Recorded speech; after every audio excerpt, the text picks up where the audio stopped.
அனைவருக்கும் வணக்கம். கேப்டனுடைய 73வது பிறந்த நாளை முன்னிட்டு இன்றைக்கு தலைமை கழகத்திலே நடக்கின்ற வறுமை ஒழிப்பு தினத்தில் கலந்து கொள்ள வந்திருக்கும் எங்களுடைய கழக மாவட்ட செயலாளர்கள், எங்களுடைய தலைமை கழக நிர்வாகிகள், பகுதி வட்டம் மற்றும் மகளிர் அணி சகோதரிகள், இங்கே நடக்கின்ற மருத்துவ முகாம், எல்லா தரப்பட்ட முகாம்லேயும் பங்கேற்க வந்திருக்கும் பொதுமக்கள், டாக்டர்ஸ் எல்லாருக்கும், அதே நேரத்தில் என்னுடைய சகோதரிகளுக்கும் பத்திரிகை நண்பர்களுக்கும் கேப்டன் சார்பாகவும் தேசிய முற்போக்கு திராவிட கழகத்தின் சார்பாகவும் பணிவான வணக்கங்களை நான் தெரிவித்துக் கொள்கிறேன். நேற்று வரை முதல் கட்ட பயணம் தமிழகம் முழுவதும் 3 மண்டலங்களில் வெற்றிகரமாக முடித்து இப்போ நம்மளுடைய ரதம் கேப்டன் தேர் வாசலில் நிற்கிது. அது இன்றைக்கி தமிழ்நாடு முழுக்க எல்லா மண்டலங்களுக்கும் சென்று அனைத்து தொகுதிகளுக்கும் சென்று இன்றைக்கு தலைமை கழகம் மீண்டு வந்திருக்காரு கேப்டன் அவர்கள். எனவே போகும் இடமெல்லாம் மக்களிடையே மிகப்பெரிய அன்பும் ஆரவாரமும் நிச்சயமாக கிடைத்தது. தொண்டர்களையும் சந்தித்தோம், நிர்வாகிகளையும் சந்தித்தோம். உள்ளம் தேடி இல்லம் நாடி என்று எங்கள் நிர்வாகிகள் தொண்டர்கள் சந்திப்போம். மக்களை தேடி மக்கள் தலைவர் என்று கேப்டன் ரத யாத்திரையும் இன்றைக்கி தமிழ்நாடு முழுக்க அனைத்து தொகுதிகளிலும் மிகப்பெரிய அளவில் மக்களால் வரவேற்கப்பட்ட ஒரு விஷயமாக நாங்கள் பார்க்குறோம். 2ஆம் கட்ட பயணம் எப்பொழுது என்பதை உங்களுக்கு வெகு விரைவில் நாங்கள் அறிவிப்போம். நீங்கள் எதுவும் கேள்வி கேட்கணும்னா கேளுங்க. இல்லை, நான் பார்த்தேங்க, தூய்மை பணியாளர்கள் இல்லைன்னா இன்றைக்கி நாடு ரொம்ப ரொம்ப அசிங்கமாயிரும். சரிங்களா? தங்களுடைய உயிர் எல்லாத்தையும் அவங்க டெடிகேட் பண்ணி தான் இன்றைக்கி அந்த தொழிலே அவங்க செய்கிறாங்க. அப்படி இருக்கும்போது மழை தண்ணியில் கரண்ட் ஒயர் விழுந்து அவங்க தெரியாமல் கால் வச்சு அவங்க இறந்துட்டாங்க. அவங்களுக்கு ஆழ்ந்த இரங்கலை தேசிய முற்போக்கு திராவிட கழகத்தின் சார்பாக நாங்கள் தெரிவிச்சுக்கிறோம். ஏற்கனவே தூய்மை பணியாளர்கள் நம்மளுடைய ஆர்ப்பாட்டம் செய்தபோது, ரிப்பன் மாளிகை முன்னாடி உட்காந்து அவங்க ஆர்ப்பாட்டம் செய்தபோது நான் நேரடியாக கழக மாவட்ட செயலாளர்களோடு சென்று அவர்களுடைய துயரில் பங்கேற்று அவங்களுடைய கோரிக்கை என்ன என்பதை கேட்டு அவங்களுக்கு ஆறுதல் சொல்லிட்டு வந்தேன். அறிக்கையும் கொடுத்தோம், முதலமைச்சர் கவனத்துக்கும் அதை கொண்டு சென்றிருக்கிறோம். அவங்க கேட்குறது 2 தான். ஒன்று, அவங்க ஒர்க் பண்ணுறத பெர்மனன்ட் ஜாப் ஆக்கணும். இன்னொன்று, பழைய ஊதியமே அவங்களுக்கு தரணும். இது 2 தான் அவங்க எதிர்பார்க்குறாங்க. பட் கவர்மெண்ட் அதை பற்றி சொல்லாமல் வீடு தரோம், காலை உணவு தரோம், அவங்க பிள்ளைங்க படிப்புக்கு தரோன்னு சொல்கிறாங்க. அதுவும் இல்லாமல் வேறு புதுசாக வந்த பணியாளர்களை வச்சு அன்றைக்கி அவங்க நன்றி சொல்கிற மாதிரியெல்லாம் காமிச்சாங்க. இது எல்லாருக்குமே தெரியும். இது ஒரு மாயை உருவாக்கியிருக்காங்க. பட் உண்மையில் பாதிக்கப்பட்ட மக்கள் நல பணியாளர்களுக்கு இன்னும் அவங்க கேட்குற கோரிக்கை போய் சேரவில்லை. முதலமைச்சர் அவர்கள் அவர் பக்கம் செவிசாய்த்து அவங்க கோரிக்கையை நிறைவேற்ற வேண்டும் என்று தலைமை கழகம் சார்பாக கேப்டன் பிறந்தநாளை முட்டு நான் அவங்களுக்காக கோரிக்கை வைக்கிறோம்.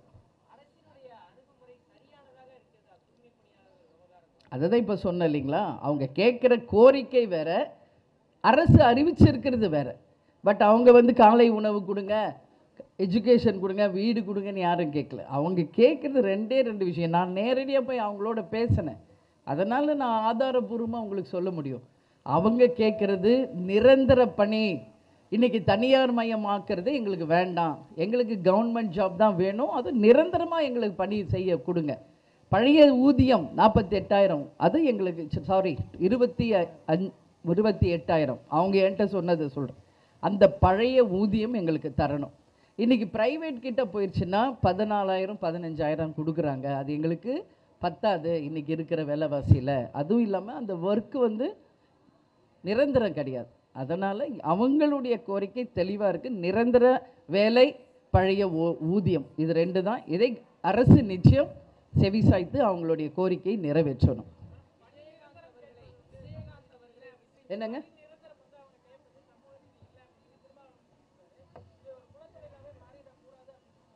இல்லை, குலத்தொழிலாக மாறக்கூடாது. அதில் எங்களுக்கு மாற்று கருத்தே கிடையாது. அவங்க அப்பா அம்மா அந்த வேலை செஞ்சால் பசங்களும் அந்த வேலை தான் செய்யணும்னு அவசியமே கிடையாது.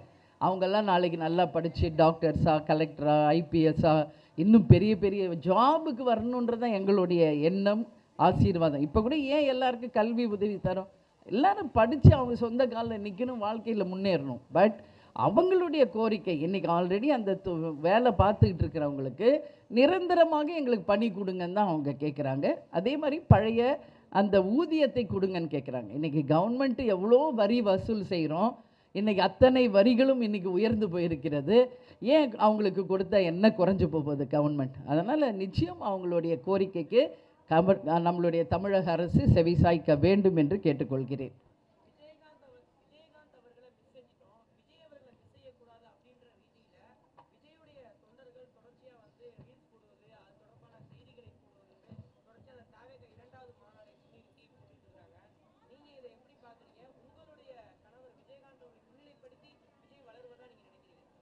இல்லை, கேப்டனும் எஸ்ஏசி அவர்களும் 17 படங்கள் ஒன்றா நடிச்சிருக்காங்க அவர் டைரக்ஷனில். இன்றைக்கி தான் உங்களுக்கெல்லாம் விஜய் இப்போ பெருசாக தெரியுது. சினிமாவில் வந்து அரசியலுக்கு வந்த பிறகு நாங்கள்லாம் சின்ன பையனாக இருந்த காலத்துலேருந்து கேப்டன் அவங்கள பார்த்துருக்காரு. நம்ம வீட்டுக்கு பக்கத்து தான் அவங்க வீடு. அதனால் உங்களுக்கு வேணால் விஜய் விஜய்னு, எங்களுக்கு எங்கள் பையன்தான் நான் சொல்லுவேன். இப்போ விஜய் பிரபாகர் சண்முக பாண்டியன் எப்படி, அந்த மாதிரி தான் விஜய். என்னை பொறுத்த வரைக்கும் ஏஐயில் கூட அவர் இப்போ கேப்டனை யூஸ் பண்ணலாம், தாராளமாக பண்ணுங்கணும். செந்தூர பாண்டி அப்படின்னு ஒரு படத்தில் கேப்டன் நடித்து கொடுத்தாரு. இன்றைக்கி அவர் நல்லா இருக்கார், வாழ்த்துக்கள். அதுக்காக கேப்டனுடைய வாக்குகளை பிரிக்கிறதுக்கு அவர் சொல்கிறாரா? அவர் கேப்டன் ஃபோட்டோ யூஸ் பண்ணுறாங்கன்னு சொல்கிறாங்களா? அப்படின்னா எங்களுக்கென்று ஒரு கட்சி இருக்குது, எங்களுக்கென்று ஒரு அமைப்பு இருக்குது, எங்களுக்கென்று எங்களுடைய மாவட்ட செயலாளர்கள், நிர்வாகிகள், தொண்டர்கள், லட்சக்கணக்கான பேர் தமிழ்நாடு முழுக்க இருக்கிறார்கள்.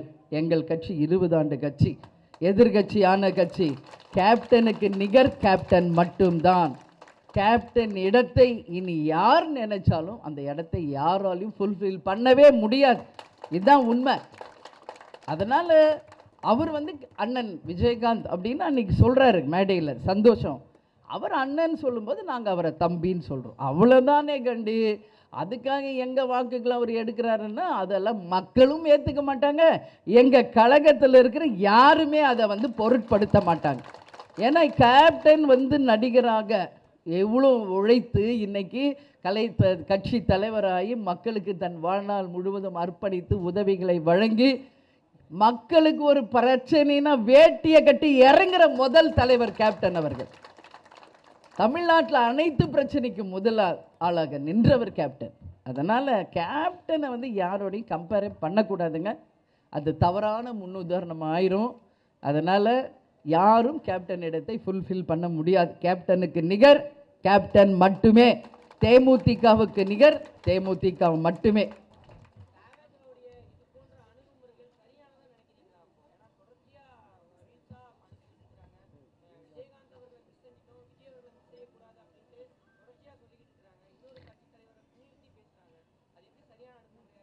இது அவங்க தான் புரிஞ்சுக்கணும். இதுக்கு எங்கள் கட்சியில் இருக்கிற எங்கள் நிர்வாகிகள், தொண்டர்கள், ஐடி விங் அதுக்கு சரியான பதிலடி அவங்களும் கொடுத்துக்கிட்டு தான் இருக்காங்க. இது வந்து எதுவும் சோஷியல் மீடியாவில் இது ஸ்ப்ரெட் பண்ணுறதை விட உண்மை நிலை அவங்களும் உணரட்டும். அதனால் எங்களுக்கு ஒன்றும் அதை பற்றி இல்லை. பட் கேப்டனுக்காக உருவான கட்சி, எங்களுக்கு வாரிசு இருக்காங்க பாருங்க. எவ்வளோ பேர், லட்சக்கணக்கான கேப்டன்களை தலைவர் உருவாக்கிட்டு போயிருக்கார்.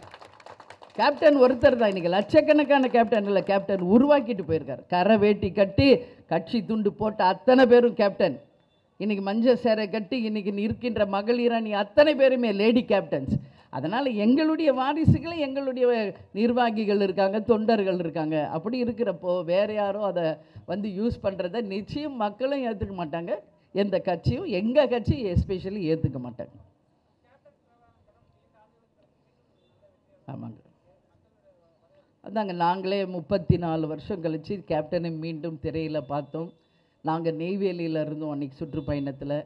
மிக பிரம்மாண்டமான ஒரு படமாக வந்திருக்கு, மக்கள் போற்றுகின்ற ஒரு படமாக. ஒவ்வொரு சீனும் கூஸ்பம்ஸ் மூமெண்ட்ஸ்.